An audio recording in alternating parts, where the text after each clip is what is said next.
বন্ধুরা, বিশাল বড় বিপদের কালো মেঘ ঘনাচ্ছে ভারত ও আমেরিকার যত মিত্র দেশ রয়েছে তাদের ওপর। আজ্ঞে হ্যাঁ বন্ধুরা, এই বিপদের ইঙ্গিত বেরিয়ে আসছে নিউক্লিয়ার লেভেলে। আমেরিকার এক আধিকারিক এটা বলেছে যে এর সাথে মোকাবিলা করার জন্য ফটাফট আমেরিকার ভারতের সঙ্গে আলোচনা করা উচিত। কি হয়েছে না হয়েছে সমস্তটা আপনাদের বিস্তারিত বলছি, শেষ অবধি সঙ্গে থাকুন। বন্ধুরা, যবে থেকে আফগানিস্তানে তালেবানের মতো আতঙ্কবাদী সংগঠন নিজের দখলদারি মজবুত করেছে তবে থেকেই গোটা দুনিয়ার ওপর বিপদ ঘনিয়ে আসছে। কারণ তালেবানকে ওখানে জিততে দেখে দুনিয়া জুড়ে আতঙ্কবাদী সংগঠনগুলো তালেবানের মতোই লড়াই করতে শুরু করে দিয়েছে। আর এখানেই আমেরিকা এবং আমেরিকার যত মিত্র দেশ রয়েছে যারা কখনো তালেবানের বিরুদ্ধে আমেরিকাকে সাহায্য করেছিল তাদের জন্য এটা একটা ভীষণ বড় বিপদ হয়ে উঠেছে। ভারতের এখানে সবচেয়ে বড় প্রভাব পড়ছে।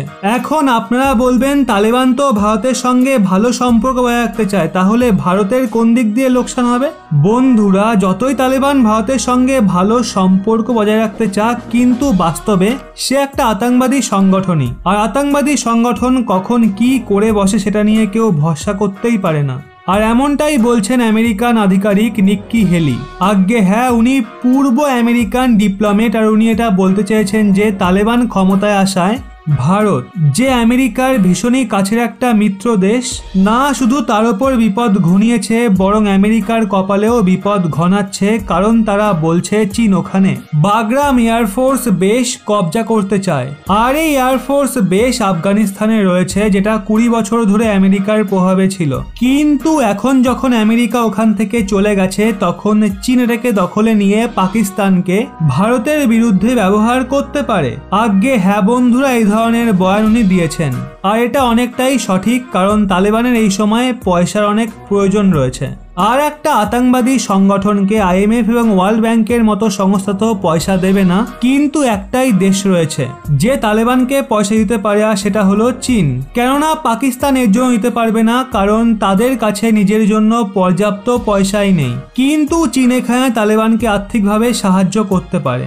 যদি একবার চীন কাউকে ঋণ দিয়ে দেয় তাহলে চীন কিভাবে তাকে নিজের ঋণের জালে ফাঁসিয়ে নেয় সেটা আপনারা সবাই জানেন। তো চীন এক্ষেত্রে আতঙ্কবাদী গোষ্ঠী তালেবানকে আর্থিক সহায়তা দেওয়ার নামে ধীরে ধীরে আফগানিস্তানে নিজের অস্তিত্বকে মজবুত করবে। আর আফগানিস্তানে যত রিসোর্সেস রয়েছে সেগুলোকেও চীন উত্তোলন করবে নিজের মতো করে। সেক্ষেত্রে ভারতেরও লোকসান হবে, কারণ ভারত আফগানিস্তানে যে প্রজেক্ট চালাচ্ছে সেটা থেকেও চীনের ফায়দা হবে। এছাড়া ওখানে আরো একটা বিপদ হলো, যেভাবে অনেক এক্সপার্টরা বলছেন যে তালেবান পাকিস্তানের পরমাণু হাতিয়ার পর্যন্ত পৌঁছাতে পারে। আর পাকিস্তানকেও কোনো ভরসা করা যায় না, সে তাদেরকেও পরমাণু টেকনোলজি বিক্রি করতে পারে, যেটা তারা নর্থ কোরিয়ার সঙ্গে করেছিল। তো তালেবানের হাতে যদি কখনো পরমাণু হাতিয়ার চলে যায় তাহলে সেটা গোটা দুনিয়ার জন্য ভীষণই বড় চিন্তার বিষয়।